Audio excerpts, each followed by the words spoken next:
ವೀಕ್ಷಕರೇ, ಯಾವ ಮಟ್ಟಕ್ಕೆ ಸುದ್ದಿಯಾಗಿತ್ತು ಅಂತಂದ್ರೆ ಕೇರಳದಲ್ಲಿ ಹೆಣ್ಣು ಮಕ್ಕಳು ಕೂಡ ಶಬರಿಮಲೆಗೆ ಹೋಗಿ ದೇವಸ್ಥಾನಕ್ಕೆ ಹೋಗಿ ಅಲ್ಲಿ ನಮಸ್ಕಾರ ಮಾಡಬಹುದು ಅನ್ನುವಂಥದ್ದಿತ್ತು. ಕೋರ್ಟ್ ಕೂಡ ಅದಕ್ಕೆ ಒಪ್ಪಿಗೆಯನ್ನ ಕೊಟ್ಟಿತ್ತು. ಆದ್ರೆ ಕೋರ್ಟ್ ಹೇಳುವುದೇನು ಅಂತಂದ್ರೆ ಕೇರಳ ಸರ್ಕಾರ ಇದೆಲ್ಲವನ್ನೂ ಕೂಡ ಬೇಡ ಅಂತ ಹೇಳ್ತಾ ಇದೆ. ಕೇರಳ ಸರ್ಕಾರ ಅಲ್ಲಿ ಏನು ಹೇಳ್ತಿದೆ ಅಂತಂದ್ರೆ ಹೆಣ್ಣು ಮಕ್ಕಳಿಗೆ ಮುಟ್ಟಿನ ಸಮಸ್ಯೆ ಅನ್ನೋದು ಇರುತ್ತವೆ. ಸೊ ಆ ಒಂದು ಕಾರಣಕ್ಕೆ ಮಡಿ ಮೈಲ್ಗೆ ಅನ್ನೋದು ಬೇಕಾಗತ್ತೆ.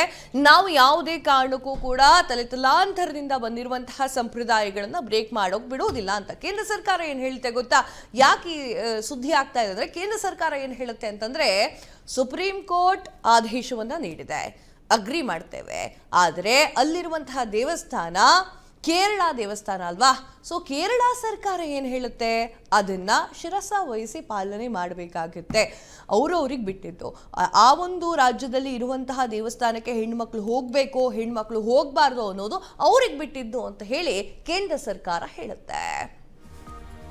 ಶಬರಿಮಲೆ ದೇಗುಲಕ್ಕೆ ಮಹಿಳೆಯರು ಹೋಗೋದು ಸರಿಯಾ ತಪ್ಪಾ ಅಂತ ಅಯ್ಯಪ್ಪ ದೇವಸ್ಥಾನಕ್ಕೆ ಹೋಗದಂತೆ ಮಹಿಳೆಯರಿಗೆ ನಿರ್ಬಂಧದ ವಿಚಾರ.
ಶಬರಿಮಲೆ ದೇವಸ್ಥಾನಕ್ಕೆ ಮಹಿಳೆಯರು ಹೋಗೋದು ಸರಿಯಾ ತಪ್ಪ? ಅಯ್ಯಪ್ಪನ ದೇವಸ್ಥಾನಕ್ಕೆ ಹೋಗದಂತೆ ಮಹಿಳೆಯರಿಗೆ ನಿರ್ಬಂಧದ ವಿಚಾರ. ಮುಟ್ಟಾಗುವಂತಹ ಮಹಿಳೆಯರಿಗೆ ಅನುಮತಿ ಇಲ್ಲ.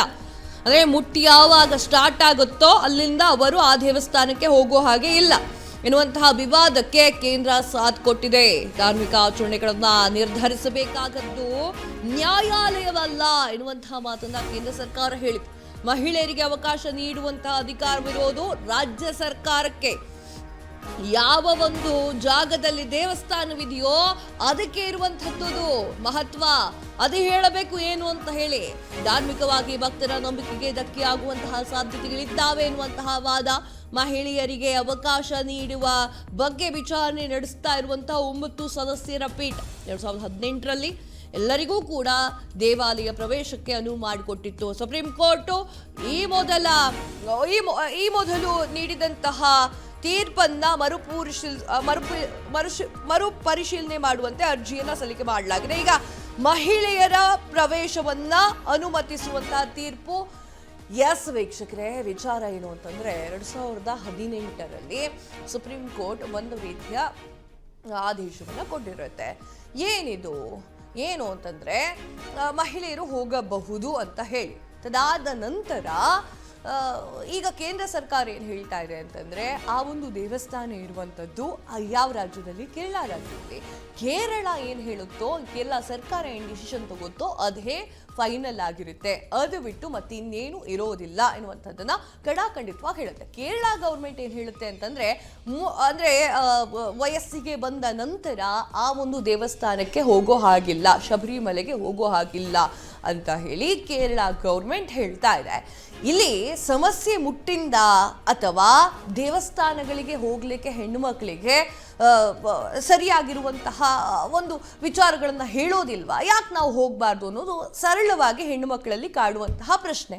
ಸೊ ಇದೆಲ್ಲ ಕೂಡ ಗೊಂದಲಗೂಡಾಗಿದೆ. ಅದರಲ್ಲೂ ಕೂಡ ಕೇಂದ್ರ ಸರ್ಕಾರ ಈ ರೀತಿಯಾದ ಹೇಳಿಕೆ ಇದೆಯಲ್ಲ, ಅದು ಹೆಣ್ಣು ಮಕ್ಕಳ ಸೋಲು ಅಂತ ಸಾಕಷ್ಟು ಜನ ತರ್ಕವನ್ನು ಮಾಡ್ತಾರೆ. ಇದ್ರ ಬಗ್ಗೆ ಮಾತನಾಡಲಿಕ್ಕೆ ಶ್ರೀರಂಗ ಭಾರ್ಗವ್ ಅವರು ಧಾರ್ಮಿಕ ಚಿಂತಕರು ನಮ್ಮ ಜೊತೆಗಿದ್ದಾರೆ. ಸರ್, ಕಾರ್ಯಕ್ರಮಕ್ಕೆ ಸ್ವಾಗತ. ವಿಚಾರ ಗೊತ್ತಾಯ್ತು ಅಂತ ಅನ್ಕೊಳ್ತೇನೆ, ನಿಮಗೇನ್ ಅನ್ಸುತ್ತೆ? ನಿರ್ಬಂಧ ಮಾಡಿರುವಂಥದ್ದು ಸರಿ ಇದೆ. ಯಾಕೆ ಅಂದ್ರೆ ನಾನು ಕೂಡ ಮಾಲೆ ಧರಿಸಿದ್ದೀನಿ, ಅದರ ಏನಂತೀವಿ ಕ್ರಮ ಪಾಲಿಸಿದ್ದೀನಿ. ನಾನು ಹೇಳೋದೇನಂತ ಅಂದ್ರೆ ಸ್ತ್ರೀ ಒಂದು ಪುರುಷನಿಗೆ ಮನೆಯಲ್ಲಿ ಇವಾಗ ಹೆಂಡತಿ ಗಂಡ ಅಂದಮೇಲೆ ಅದು ಪಾಲನೆ ಮಾಡ್ತಾ ಇರುವಂತ ಸಮಯದಲ್ಲಿ ಕೈ ಜೋಡಿಸ್ಲಿ, ಬೇಕೇ ಬೇಕಾಗತ್ತೆ ಸಪೋರ್ಟ್. ಬಟ್ ಅಲ್ಲಿ ಆ ದೇವಸ್ಥಾನ, ಇವಾಗ ದೇವಸ್ಥಾನದ ಮೂಲ ಬಂದು ಪಂಡಲಂ ರಾಜ ಅಂತ ಬರ್ತಾನೆ, ಅವನು ಕಟ್ಟಿರುವಂತ ದೇವಸ್ಥಾನ ಸ್ವಾಮಿಯಿಂದ ಆದೇಶ ಆಗಿ ಅಂತ. ಸೊ ಆ ಪರಂಪರೆಯಲ್ಲಿ ಇತ್ತಾ ಹೆಣ್ಮಕ್ಳು ಏನಂತೀವಿ ಸೈಕಲ್ ಇರೋ ಸಮಯದಲ್ಲಿ ಅಥವಾ ನಾರ್ಮಲ್ ಆಗಿ ಪ್ರವೇಶ ಅನ್ನೋದಿತ್ತ ಅನ್ನೋದು ಬೇಕಾಗುತ್ತೆ ಒಂದು ಪಾಯಿಂಟ್. ಮತ್ತೆ ಎರಡನೇ ಪಾಯಿಂಟ್ ಬಂದು ಶಾಸ್ತ್ರದಲ್ಲಿ ಏನು ಉಲ್ಲೇಖ ಆಗಿದೆ ಅದು ನಾವು ತಿಳ್ಕೊಬೇಕು. ಇಲ್ಲಿ ಲಾ ಎಷ್ಟು ಇಂಪಾರ್ಟೆಂಟು, ಶಾಸ್ತ್ರನೂ ಬಹಳ ಇಂಪಾರ್ಟೆಂಟ್. ಮತ್ತೆ ಗುರು ಪರಂಪರೆ ಅಂತ ಇರುತ್ತೆ, ಇವಾಗ ಒಂದೊಂದು ಮಂತ್ರಕ್ಕೆ ಒಂದೊಂದು ದೀಕ್ಷೆ ಅಂತ ಇರುತ್ತೆ. ಇದರಲ್ಲಿ ಯಾರು ಗುರುಸ್ವಾಮಿ ಅಂತ ಇರ್ತಾರೆ, ಬಹಳ ಇದ್ರ ಬಗ್ಗೆ ಆಳವಾದ ಅಧ್ಯಯನ ಶಾಸ್ತ್ರಬದ್ಧವಾಗಿ ಏನ್ ನಡ್ಕೊಳ್ತಾರೆ, ಅವರ ಮಾತು ತಗೊಬೇಕು ಅನ್ನೋದು ನನ್ನ ಒಂದು. ಓಕೆ, ಇಲ್ಲಿ ಕೆಲವೊಂದಿಷ್ಟು ಜನ ಕೇಳುವಂಥದ್ದು ಸಾರ್ವಜನಿಕರ ಪ್ರಶ್ನೆ, ಅದರಲ್ಲೂ ಕೂಡ ಹೆಣ್ಣು ಮಕ್ಕಳ ಪ್ರಶ್ನೆಯನ್ನು ನಾನು ಕೇಳ್ತಾ ಇರೋದು ಏನು ಅಂತಂದ್ರೆ, ಹೆಣ್ಣನ್ನ ತಾಯಿಗೆ ಹೋಲಿಕೆ ಮಾಡ್ತೀರಾ, ಸೊ ಆದ್ರೆ ದೇವಸ್ಥಾನಕ್ಕೆ ಶಬರಿಮಲೆಗೆ ಹೋಗಕ್ಕೆ ಯಾಕೆ ಬಿಡ್ತಾ ಇಲ್ಲ? ಅಯ್ಯಪ್ಪನನ್ನು ಹೆತ್ತಿರೋದು ತಾಯಿನೇ ಅಲ್ವಾ, ಸೊ ಯಾಕೆ ಬಿಡ್ತಾ ಇಲ್ಲ ಅನ್ನುವಂತಹ ಪ್ರಶ್ನೆ. ಇವಾಗ ಅಯ್ಯಪ್ಪ ಜನನಕ್ಕೆ ಬಂದ್ರೆ ಹರಿಹರ ಸುತ ಅಯ್ಯಪ್ಪ ಅಂದ್ರೆ ಶಿವ ವಿಷ್ಣು ಒಂದು ಹೆಣ್ಣಿನ ಅವತಾರ ತಗೊಂಡು ಒಂದು ಅಸುರನ ಅಲ್ಲೂ ಹೆಣ್ಣು ಬಂತಲ್ಲ, ಆದ್ರೆ ಭಗವಂತ ಒಂದು ಇದು ತಗೊಂತಾನ ಸ್ವರೂಪ, ಆಯ್ತಾ. ಇವಾಗ ಅರ್ಧನಾರೀಶ್ವರ ಅಂತ ನಾವೇನಂತೀವಿ, ಸೊ ಅದರ ಪ್ರತಿರೂಪನೇ ಸ್ವಾಮಿ ಅಯ್ಯಪ್ಪ. ಸೊ ಹಾಗಾಗಿ ಬಟ್ ಇಲ್ಲಿ ನಾನು ಮತ್ತೆ ಅದನ್ನ ನಾನು ಹೇಳ್ತಾ ಇರೋವಂಥದ್ದು, ಈ ಶಾಸ್ತ್ರ ಅನ್ನೋದು ಬಹಳ ಇಂಪಾರ್ಟೆಂಟ್. ನಮ್ಗೆ ಲಾ ಎಷ್ಟು ಇಂಪಾರ್ಟೆಂಟ್ ಇದೆ, ಸೆಕ್ಷನ್ಸು ಇವೆಲ್ಲ, ಇದು ಮನುಷ್ಯ ಪ್ರತಿಯೊಬ್ರು ತಿಳ್ಕೊಬೇಕು. ಅಲ್ಲಿ ಏನ್ ಇದೆ ಮತ್ತೆ ಪಾರಂಪರೆ ಏನ್ ಫಾಲೋ ಮಾಡ್ತಾ ಇದ್ದಾರೆ ಅದ್ರಲ್ಲಿ ಇದೆಯಾ, ಅವಾಗ ಹೆಣ್ಣು ಬರ್ತಾ ಇದ್ರ ಪ್ರವೇಶ ಇತ್ತಾ. ಸೊ ಕೆಲವರು ಸೈಕಲ್ ಟೈಮಲ್ಲೂ ಹೋಗಿದ್ದಾರೆ, ನಾನು ಕೆಲವೊಂದು ವಿಡಿಯೋಸ್ ನೋಡಿದ್ದೀನಿ. ಸೊ ನಿಮ್ಗೆ ಒಂದು ಆದೇಶ ಅನ್ನೋದಿದ್ರೆ ದಟ್ ಇಸ್ ಫೈನ್. ಪ್ರಕಾರ ಏನು ಪೀರಿಯಡ್ಸ್ ಟೈಮಲ್ಲಿ ಹೋಗಬಾರ್ದು ಅಂತ ಯಾಕೆ ಹೇಳ್ತಾ ಇದ್ದಾರೆ ನೋಡಿ. ಇವಾಗ ಫಾರ್ ಎಕ್ಸಾಂಪಲ್ ಆ ಟೈಮಲ್ಲಿ ಇವಾಗ ಅದು ಸೈಕಲ್ ಬರೋದೆ ಒಂದು ತಾಯಿಯ ಸಂಕೇತ ಅವೆಲ್ಲ ಅಲ್ವಾ. ಇಟ್ ಇಸ್ ಫಾರ್ ದಿ, ಇವಾಗ ಪುರುಷ ಸ್ತ್ರೀ ಅಂತ ಅಂದ್ರೆ ನಾನು ಇಲ್ಲಿ ಕೂತಿರೋದು ಒಂದು ಸ್ತ್ರೀ ಜನನ ಇಂದನೆ ಅಲ್ವಾ. ಸೊ ಅದೊಂದು ಆಗ್ತಾ ಇದೆ ಅಂದಾಗ ನೇಚರ್ ಅಲ್ಲಿ ಒಂದು ರೀಸೈಕಲ್ ಆಗುತ್ತೆ ಬಾಡಿ ಸಿಸ್ಟಮ್. ಸೊ ಅವಾಗ ಮೈಂಡ್ ಫ್ಲಕ್ಚುಯೇಷನ್ಸ್ ಇರುತ್ತೆ, ಎನರ್ಜಿ ಲಾಸ್ ಇರುತ್ತೆ, ಡ್ರೈನ್ ಔಟ್ ಆಗಿರುತ್ತೆ. ಅಲ್ಲೇ ರೀಸೆಟ್ ಆಗ್ತಾ ಇರ್ಬೇಕಾದ್ರೆ ನಾನು ಅವಾಗ ಟೆಂಪಲ್ ಅಂತ ಹೋಗೋದ್ರೆ ಒಂದು ರಿಚುವಲ್ಗೆ ಒಂದು ಪ್ಯೂರಿಫಿಕೇಶನ್ ಅಂತ. ಸೊ ಆಲ್ರೆಡಿ ಒಂದು ಪ್ಯೂರಿಫಿಕೇಶನ್ ಪ್ರೊಸೆಸ್ ಅಲ್ಲಿ ಇದೀನಿ, ಮತ್ತೆ ಅಲ್ಲಿ ಹೋಗಿ ಹೆಲ್ತ್ ವೈಸ್ ಆಗಿ ಫಸ್ಟ್ ತಗೊಂಡು ಅದರಲ್ಲೂ ನಮ್ಗೆ ಕಾನ್ಶಿಯಸ್ ಅನ್ಕಾನ್ಶಿಯಸ್ ಅಂತೀವಿ, ಅಷ್ಟು ಕಾನ್ಶಿಯಸ್ನೆಸ್ ಇರಲ್ಲ, ಆಯ್ತಾ. ಮತ್ತೆ ಆ ಪರಂಪರೆ ಇದೆಲ್ಲ ತಗೊಂಡ್ರಿ, ಇವಾಗ ಕಾಯಿ ಕಟ್ಟೋದಾಗಿರ್ಬೋದು, ತುಪ್ಪು ದೀಪ, ಭಜನೆ, ಇದೆಲ್ಲ ಜಾಸ್ತಿ ನೀವು ನೋಡಿದ್ರೆ ಗಂಡಸ್ರೆ ಒಂದು ಗುಂಪಲ್ಲಿ ಕೂತಿರ್ತಾರೆ, ಭಜನೆ ಇನ್ನೊಂದು ಅಂತ. ಹಾಗಂತ ಇಲ್ಲಿ ನಾನು ಸ್ತ್ರೀ ವಿರೋಧ ಮಾಡ್ತಾ ಇಲ್ಲ, ಆಯ್ತಾ. ಈಕ್ವಾಲಿಟಿ ಬೇಕು, ಬಟ್ ನನಗೆ ಏನಂದ್ರೆ ಶಾಸ್ತ್ರದಲ್ಲಿ ಏನಿದೆ, ಗುರು ಏನ್ ಹೇಳ್ತಾರೆ, ಲಾ ಬರೋದು ಮೂರನೇದು. ಫಸ್ಟ್ ಈ ಪರಂಪರೆ, ಯಾಕಂದ್ರೆ ಧಾರ್ಮಿಕ ಅನ್ನೋದು ಬಹಳ ಭಾವನಾತ್ಮಕ ಸಂಗತಿ ಇದು. ಓಕೆ ಸರ್, ಏನು ಅಂತಂದ್ರೆ ನೀವೊಂದು ಮಾತು ಹೇಳಿದ್ರಿ, ಏನು ಅಂತಂದ್ರೆ ಪೀರಿಯಡ್ಸ್ ಟೈಮಲ್ಲಿ ಹೆಣ್ಣು ಸರಿಯಾಗಿ ಮೂಡ್ ಸ್ವಿಂಗ್ಸ್ ಆಗ್ತಾ ಇರುತ್ತೆ, ಸರಿಯಾದ ರೀತಿಯಲ್ಲಿ ಆಕೆ ನಡೆದಾಡೋಕ್ಕಾಗಲ್ಲ, ಸುಸ್ತಾಗಿರುತ್ತೆ. ಸರ್, ಇದೆಲ್ಲ ವಿಚಾರಗಳು ಕೂಡ ಹೆಣ್ಣು ಗರ್ಭಧಾರಣೆ ಮಾಡ್ಕೊಂಡಿರ್ತಾಳಲ್ವಾ, ಅವಳು ಬಸರಿ ಆಗಿರ್ತಾಳ, ಆಗ್ಲೂ ಆಗುತ್ತೆ. ಸೊ ಇಷ್ಟು ವಿಚಾರಗಳು ಆಗ್ಲೂ ಆಗುತ್ತೆ ಸರ್. ಆಗ ಆಕೆಯನ್ನ ಹೊತ್ತು ಮೆರೆಸೋರಂಥವ್ರು ಈ ಪೀರಿಯಡ್ಸ್ ಬಂದಾಗ ಅಥವಾ ಈ ರೀತಿಯಾಗಿ ದೇವಸ್ಥಾನಕ್ಕೆ ಹೋಗಬೇಡ ಅಂತ ಹೇಳಿದಾಗ ಹೆಣ್ಣು ಮಕ್ಕಳಿಗೆ ಅದು ವೈ ಅಂತ ಒಂದು ಕ್ವಶನ್ ಬಂದೇ ಬರುತ್ತೆ. ಸೊ ಇದಕ್ಕೇನು ಹೇಳ್ತೀರಿ?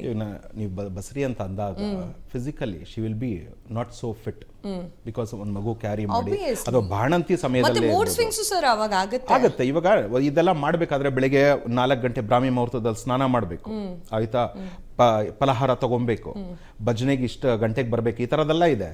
ಸೊ ಅವಳು ಆ ಸಮಯದಲ್ಲಿ ಎಸ್ಪೆಷಲಿ ಸೈಕಲ್ ಇದ್ದಾಗ ಇದೆಲ್ಲ ಮಾಡೋದಕ್ಕೆಲ್ಲ ಆಗುತ್ತೆ. ಇನ್ನ ಅವಳನ್ನ ಸ್ಟ್ರೆಸ್ ತಗೊಂಡೋಗ್ತೀವಿ, ಆಯ್ತವಾ. ಸೊ ನಿಮ್ ಪ್ರಕಾರ ಸೈಕಲ್ ಇಲ್ಲದೆ ಹೋದಾಗ ಹೋಗ್ಬೋದು ಅಂತನಾ? ಕೊಡ್ಬೋದು ಅನುಮತಿ, ಬಟ್ ನಾನು ಶಾಸ್ತ್ರ ಇನ್ನ ಅದು ತಿಳ್ಕೊಂಡು ಅಧ್ಯಯನ ಏನಿದೆ, ಏನ್ ಪಾಯಿಂಟ್ಸ್ ಇದೆ, ಏನ್ ಹಳೇದು ಏನ್ ಪಾಲಿಸ್ತಾ ಇದ್ರು. ಫಸ್ಟ್ ಆಫ್ ಆಲ್ ಏನಂದ್ರೆ ಯಾವುದೇ ದೇವಸ್ಥಾನ ಅಥವಾ ಏನೇ ಒಂದು ಕೆಲಸ ಆಗ್ಬೇಕಂದ್ರೆ ಲೋಕ ಕಲ್ಯಾಣವಾಗಿ ಎಲ್ಲರಿಗೂ ಹೆಲ್ಪ್ ಆಗುತ್ತಾ, ಇದು ನನ್ನ ಪಾಯಿಂಟ್ ಇರುತ್ತೆ, ಆಯ್ತಾ. ಇಲ್ಲಿ ಯಾವುದೋ ಒಂದು ನನ್ನ ಸೆಲ್ಫ್ ಇದಕ್ಕೋಸ್ಕರ ಯಾರನ್ನೂ ಅಪ್ರಿಷಿಯೇಟ್ ಮಾಡಬೇಕು ಅಂತ ನಾನು ಹೋಗೋದು ಇಟ್ಕೊಂಬಾರ್ದು ಮೈಂಡಲ್ಲಿ. ಓಕೆ, ಅಯ್ಯಪ್ಪ ಸ್ವಾಮಿ ಅಂತ ಬಂದಾಗ ಎರಡು ವಿಚಾರಗಳು ಸುದ್ದಿಗೆ ಬರುತ್ತೆ. ಒಂದು, ಹೆಣ್ಮಕ್ಳು ಅಲ್ಲಿಗೆ ಹೋಗಬಾರ್ದು ಅಂತ ಆ ಸುದ್ದಿ ಕೂಡ ಈಗ ಸದ್ಯದಲ್ಲಿ ಗದ್ದಲ ಮಾಡ್ತಾ ಇರೋದು. ಇನ್ನೊಂದು ವಿಚಾರ ಏನು ಅಂತಂದ್ರೆ ಅಲ್ಲಿ ಬಂಗಾರದ ವಿಚಾರವಾಗಿ ಒಂದಿಷ್ಟು KG ಬಂಗಾರ ಏನೋ ಕಮ್ಮಿ ಆಗಿತ್ತು ಕೊಡಬೇಕಾದ್ರೆ ಅನ್ನುವಂತಹ ವಿಚಾರಗಳಿದ್ದಾವೆ. ಸರ್ ಅಲ್ಲ ಸರ್, ನೀವು ಕಳ್ಳತನ ಮಾಡೋರನ್ನ ಒಳಗೆ ಬಿಟ್ಕೊಂಡು ಏನೋ ಮಾಡದೇ ಇರೋ ಹೆಣ್ಣನ್ನ ನೀವು ಹೊರಗಡೆ ಹೋಗೋ ಅನ್ನೋದು ಎಷ್ಟರ ಮಟ್ಟಿಗೆ ಸರಿ? ಇಲ್ಲಿ ಈಗ ನಿಮಗೆ ಗೊತ್ತಿದೆ ಅನ್ಕೊಳ್ತೀನಿ, ಅಯ್ಯಪ್ಪ ಸ್ವಾಮಿ ಕಳ್ತನದ ವಿಚಾರವಾಗಿ ಆ ಒಂದು ಬಂಗಾರನೇ ಕಳ್ತನ ಮಾಡಿದ್ದಾರೆ, ಅದು ದೇವ್ರ ಮೇಲೆ ಭಕ್ತಿ ಇಲ್ಲ, ಹೆಣ್ಮಕ್ಳು ಹೋಗೋದ್ರಲ್ಲಿ ಏನ್ ತಪ್ಪು ಸರ್ ಅಂತ ಬೇರೆಯವ್ರು ಕೇಳ್ತಾರೆ. ಇವಾಗ ಜ್ಯೋತಿ ನಡೀತಾ ಇರುತ್ತೆ ಮೇಡಮ್, ಫಾರ್ ಎಕ್ಸಾಂಪಲ್ 14th ಎಲ್ಲರೂ ಅಲ್ಲೋ ನಾವು ಇರೋದಕ್ಕಾಗಲ್ಲ. ಕೆಲವರು ಅದನ್ನ ಫೇಕ್ ಅಂತಾರೆ, ಕೆಲವರು ಅದನ್ನ ರಿಯಲ್ ಅಂತಾರೆ. ಅದ್ರದ್ದು ಇನ್ನೊಂದು ದಿವಸ ಇರಲಿ. ಕೆಲವು ನಾವೇಂತೀವಿ ಅಂದ್ರೆ ಭಾವನೆ ತಕ್ಕಂಗೆ ಭಕ್ತಿ ಅಂತ ನಾವು ಇಲ್ಲಿಂದನೂ ಸ್ಮರಿಸಿದ್ರು ರೀಚ್ ಆಗುತ್ತೆ. ಈಗ ದೇವಸ್ಥಾನದಲ್ಲೇ ಕಳ್ತನ ಆಗಿದೆ ಅಂದ್ರೆ ಅವ್ರಿಗೆ ಆ ಸಂಸ್ಕಾರ ಅನ್ನೋದು ಬೇಕಾಗಿತ್ತು, ಆ ಕಲ್ಚರ್ ಅನ್ನೋದು ಬೇಕಾಗಿತ್ತು. ಅದ್ ಪಾಲನೆ ಆಗದೆ ಇದ್ರೆ ಈ ದುರ್ಘಟನೆಯಿಂದ ಈ ತರದ ಕ್ವಶನ್ಸ್ ರೈಸ್ ಆಗಿ ಇದೇ ರೀತಿ ಅವರು ಈಗೇನ್ ಕಳ್ತನ ಮಾಡಿ ಅದ್ರಲ್ಲಿ ಭಾಗಿಯಾಗಿರ್ತಾರಲ್ಲ, ಅವರು ಹೇಳ್ತಾರೆ, ಘಂಟಾಘೋಷವಾಗಿ ಹೇಳ್ತಾರೆ, ಹೆಣ್ಮಕ್ಳು ಅಲ್ಲಿಗೆ ಬರುವ ಹಾಗಿಲ್ಲ ಅಂತ. ನಿಮ್ಮ ಮನಸ್ಸಲ್ಲಿ ಕಳ್ತನವನ್ನ ಇಟ್ಕೊಂಡು ನೀವೇ ಕಳ್ತನ ಮಾಡ್ಕೊಂಡು ದೇವ್ರು ಅಂತಾನು ನೋಡ್ದೆ ನೀವು ಅಷ್ಟಷ್ಟು KG ಬಂಗಾರವನ್ನ ತಿನ್ಕೊಂಡು ಈಗ ಹೆಣ್ಮಕ್ಳು ಋತುಚಕ್ರ ಇದೆಯೋ ಋತುಚಕ್ರ ಇಲ್ವೋ what ever it is, so ಬರಬೇಡಿ ಅಂದ್ರೆ ಅದು ಯಾವ ರೀತಿ ಸರಿ ಇರುತ್ತೆ? ಯಾರು ಕಳ್ತನ ಮಾಡಿದ್ದಾರೆ ಅವ್ರು ಹೇಳೋದಕ್ಕೆ ರೈಟ್ಸೇ ಇಲ್ಲ. ಯಾಕಂದ್ರೆ ನಾವು ತಪ್ಪಿದ್ದಾಗ ನಾವು ಬೇರೆ ಯಾವ್ದನ್ನು ರೂಲ್ಸ್ ಮಾತಾಡೋದಕ್ಕಾಗಲ್ಲ. ಬಟ್ ನಾನು ಮತ್ತೆ ಹೇಳ್ತಾ ಇಲ್ವಾ, ಇವಾಗ ಪ್ರೆಸೆಂಟ್ ಬಂದಿರೋ ಪುರೋಹಿತರು ಯಾರು ಇರ್ಬೋದು, ಅಲ್ಲಿ ಆಚರಣೆ ಮಾಡ್ತಾ ಇರೋಂಥವ್ರು, ಅವ್ರಿಗೆ ನಾನು ಹೇಳ್ತಾ ಇರೋದು ಎಲ್ಲಿಂದ ಕಲ್ತರು ಆ ಮಂತ್ರಶಾಸ್ತ್ರ. ಇವಾಗ ಕೇರಳಲ್ಲಿ ನೀವು ನೋಡ್ಬೋದು, ಒಂದು ದೀಪಕ್ಕೆ ಅದಕ್ಕೆ ಒಂದು ಪೂಜೆ, ಒಂದು ಗೌರವ ಕೊಡ್ತಾರೆ. ಇವಾಗ ನಾವು ನಾರ್ಮಲ್ ಕರ್ನಾಟಕದಲ್ಲಿ ದೀಪ ಅಂಟಿಸ್ತೀವಿ ಪೂಜೆ ಸಮಯದಲ್ಲಿ, ಅಲ್ಲಿ ಒಂದು ದೀಪಕ್ಕೆ ಒಂದು ಇದಿದೆ, ರಿಚುವಲ್ ಇದೆ, ಆಯ್ತಾ? ಸೊ ಅಷ್ಟು ಗೌರವ, ಅಷ್ಟು ಧಾರ್ಮಿಕವಾಗಿ ನಡ್ಕೊಳ್ತಾರೆ. ಸೊ ಹಾಗಿದ್ದಾಗ ಆ ವ್ಯಕ್ತಿ ಮಾತಾಡಿರೋ ತಪ್ಪೆ, ಐ ಅಗ್ರಿ. ಬಟ್ ಏನ್ ಸಿಸ್ಟಮ್ ಇದೆ ಈ ಎಸ್ಪೆಷಲಿ ಸೈಕಲ್ ಟೈಮಲ್ಲಿ ಖಂಡಿತ ಅವಾಯ್ಡ್ ಮಾಡಬೇಕು. ನಾನು ನಿಮ್ಗೊಂದು ಅಪಾರ್ಟ್ ಫ್ರಮ್ ಇದೊಂದು ಟಾಪಿಕ್ ರಿಲೇಟೆಡ್ ಆಗಿ ಒಂದು ಮಾತು ಹೇಳಬೇಕು. ದಶಮಹಾವಿದ್ಯೆಯಲ್ಲಿ ಒಂದು ದೇವಿ ಬರ್ತಾರೆ, ದೇವಿ ಮಾತಂಗಿ ಅಂತ. ಅಲ್ಲಿ ಏನಿದೆ ಅಂತ ಗೊತ್ತಾ, ಗುರು ಪರಂಪರೆಯಿಂದ ಬಂದಿರೋ ದೀಕ್ಷೆ. ಸೈಕಲ್ ಇದ್ದಾಗ್ಲೂ ಹೆಣ್ಣು ಮತ್ತೆ ನಾವು ಏನು ಆಹಾರ ತಿಂತೀವಿ ಎಂಜಿಲ್ ಮಾಡಿರುವಂಥದ್ದು ನೈವೇದ್ಯ ಕೊಡೋದಿದೆ ಪದ್ಧತಿ, ಶಾಸ್ತ್ರದಲ್ಲಿ ಉಲ್ಲೇಖ ಆಗಿದೆ. ಉಚ್ಚಿಷ್ಟ ಚಾಂಡ್ಯಾಳಿನಿ ಅಂತ ಕರಿತೀವಿ, ಇನ್ನೊಂದು ಹೆಸರು ಮಾತಂಗಿಗೆ. ಅವಳಿಗೆ ಪೂಜೆ ಸಮಯದಲ್ಲಿ ಸ್ನಾನ ಬೇಡ, ಸೈಕಲ್ ಇದ್ರೂ ಓಕೆ, ಎಂಜಿಲ್ ಪದಾರ್ಥ ಆಹಾರನೇ ಕೊಡಬೇಕು. ಇದೇ ರೂಲ್ಸ್ ಇರೋದು, ಕ್ರಮ. ಏನಕ್ಕೆಲ್ಲ ಬೆನಿಫಿಟ್ಸ್ ಆಗುತ್ತೆ ಅಂದ್ರೆ, ಯಾರಿಗೆ ಸಿನಿಮಾ ಫೀಲ್ಡ್ ಅಲ್ಲಿ ಇದ್ದಾರೆ, ಸಂಗೀತ ಕ್ಷೇತ್ರದಲ್ಲಿದ್ದಾರೆ, ಏನಂತೀವಿ ಕ್ರಿಯೇಟಿವಿಟಿ ಆಗಿರ್ಬೋದು, ಅವಳು ವರ ಕೊಡ್ತಾಳೆ.